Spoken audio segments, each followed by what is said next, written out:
Video editing सिक्नको लागि सबैभन्दा पहिलो कुरा के जान्नुपर्छ?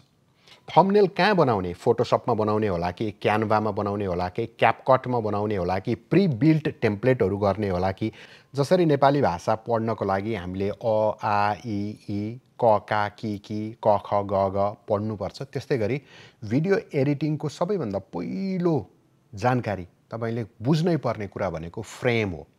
फ्रेम भनेको के हो?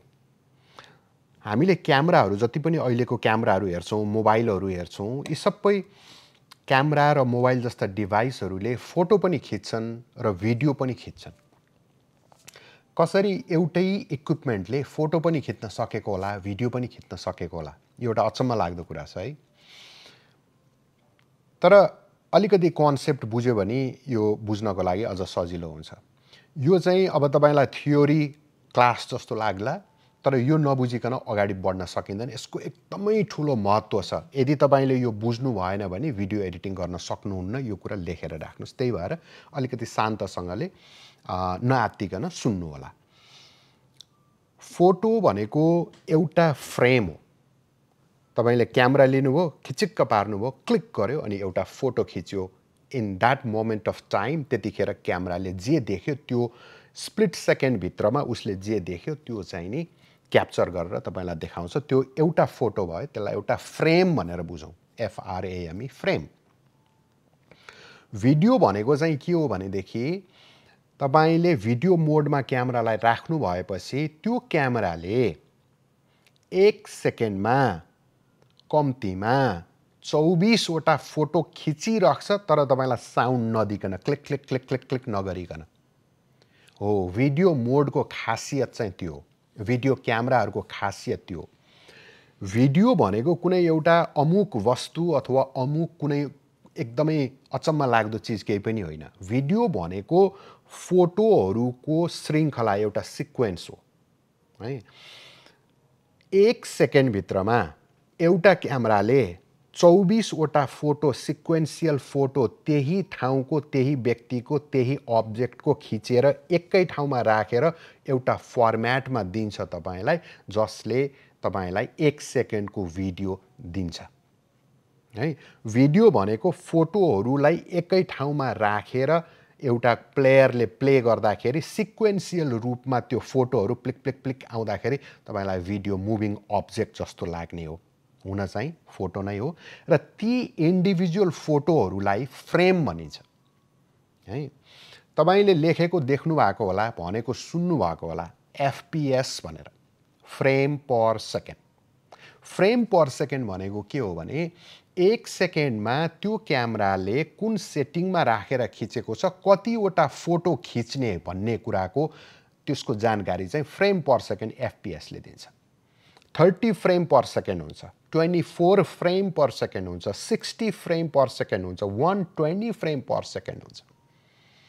अहिलेको स्ट्यान्डर्ड के हो भने रेडियो भन्न आउँछ मलाई, टेलिभिजन अनि त्यसपछि सिनेमा प्रोडक्सनहरूमा 24 र 30 फ्रेम पर सेकेन्ड चल्छ।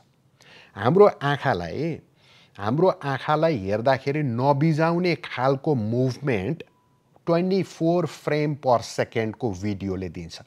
भनेको मतलब 1 सेकेन्डमा 24 वटा फोटोहरू त्यहाँ छ र त्यसलाई सिक्वेन्सियल रूपमा प्ले गरियो भने आँखाले नर्मल्ली डे टु डे एक्टिभिटीमा हामीले जति गर्छौँ त्यस्तै नै देखिने भएको हुनाले, नेचुरल देखिने भएको हुनाले त्यसलाई 24 फ्रेम पर सेकेन्डलाई चाहिँ स्ट्यान्डर्ड मानिएको छ।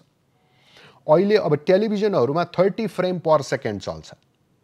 त्यस्तै गरिकन तपाईले स्लो मोसन बनाउनु छ कुनै भिडियोलाई भने चाहिँ 60 फ्रेम पर सेकेन्डमा खिच्नु भयो भने, भनेको मतलब 1 सेकेन्डमा 60 वटा फोटो खिच्नु भयो भने अब के फाइदा भयो त भन्दाखेरि फाइल साइज चाहिँ एकदम ठुलो भयो, तर फाइदा के भयो भनेदेखि तपाईले त्यो भिडियोलाई स्लो मोसन बनाउनु हुँदाखेरि पनि त्यसको क्वालिटी चाहिँ डिग्रेड भएन है। हामीलाई चाहिने त, हाम्रो आँखालाई चाहिने त 24 फ्रेम पर सेकेन्ड हुँदा नर्मल हो, तर तपाईले खिच्नु भएको नै 1 सेकेन्ड भित्रमा 60 वटा पिक्चर खिच्नु भएको छ, त्यसलाई स्लो मोसन गर्दाखेरि 50% स्लो गर्दाखेरि पनि 30 फ्रेम पर सेकेन्डको रेसियोमा पर्न आउँछ। सामान्य बुझ्ने भाषा भनेपछि त अझै स्मुथ पनि हुने भयो, स्लो मोसन पनि देखिने भयो, आँखालाई नबिजाउने पनि भयो। स्पोर्ट्स भिडियोग्राफीमा 120 फ्रेम पर सेकेन्डसम्म पनि खिच्ने गरिन्छ मुभीहरू फास्ट मुभिङ सिनहरूमा, किनभने स्प्लिट सेकेन्ड भित्रमा अनेक किसिमको त्यो एक्टिभिटीहरू र एक्सनहरू भइरहने हुनाले त्यहाँ चाहिँ नि 120 फ्रेम पर सेकेन्डमा पनि खिच्ने चलन छ। ल अब आजको भिडियोमा चाहिँ म तपाईँलाई एकदम सिम्पल कुरा सिकाउँछु। यो कुरा पछि पनि आउँछ, तर आज चाहिँ किनभने अहिले भिडियो बनाइहालेको भएर एउटा केही चिज म तपाईँलाई दिन चाहन्छु।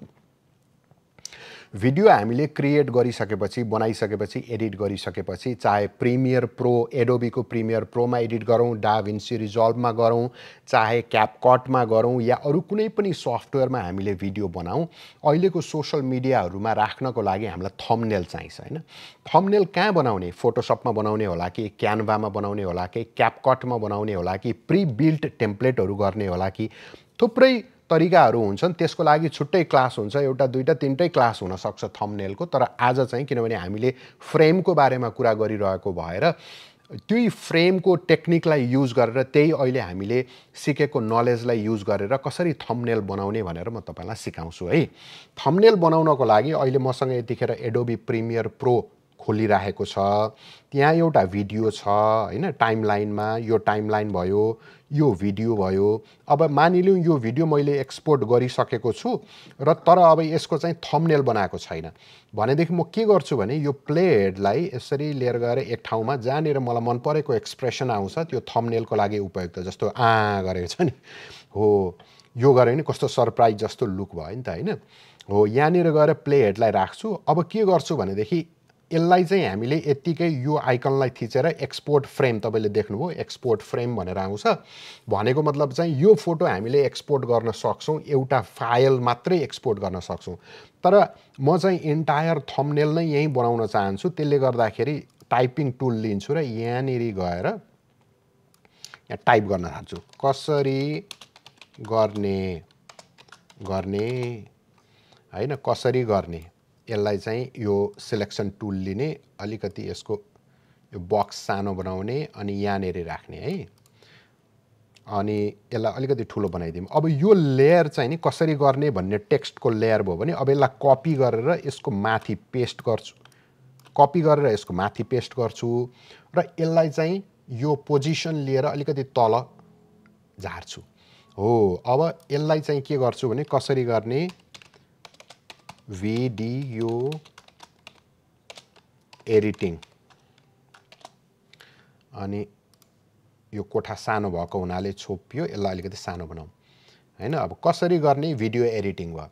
अब यसको चाहिँ नि मुनिको जुन टेक्स्ट छ त्यसको कलर म पहेँलो बनाउँछु। यो 50,000वटा तरिकाले गर्न सकिन्छ, मैले तपाईँलाई खालि अहिले तरिका मात्रै सिकाएको है। अनि त्यसपछि कसरी गर्ने भिडियो एडिटिङ, यो भिडियोमा चाहिँ नि त्यति राम्रोसँगले क्लियर भएन हैन यो।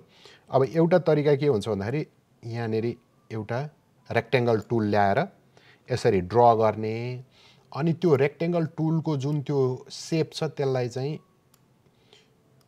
यो जुन लेखेको टेक्स्ट छ नि त्यसको पोजिसन भन्दा तल राख्दिने।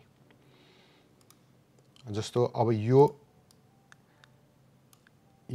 लेयर र यो लेयरलाई तल र माथि फ्लिप गर्ने। ल अब आयो है।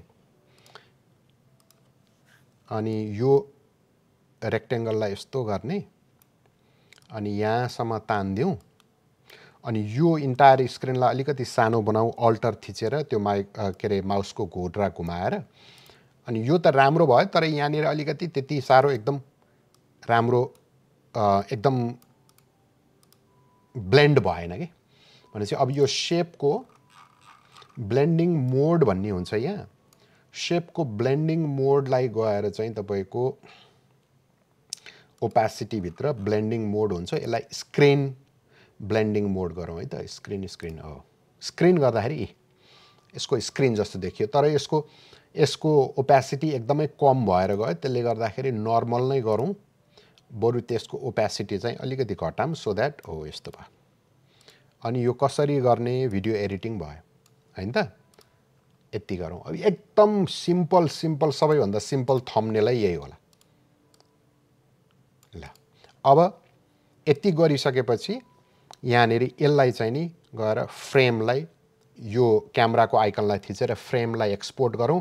कहाँ एक्सपोर्ट गर्ने भनेर यसले सोध्छ, डेस्कटपमा एक्सपोर्ट गर्ने भनेर भन्छु म। अनि त्यसपछि यसको नाम दिउँ थम्बनेल भनेर ओके गरौँ, फ्रेम एक्सपोर्ट भयो। अब गएर हामीले डेस्कटपमा गएर चाहिँ नि खोल्यौँ भने ल यो पिक्चर खुल्यो, हेर्नु त। यसरी प्रिमियरमै थम्बनेल बनाउन सकिन्छ।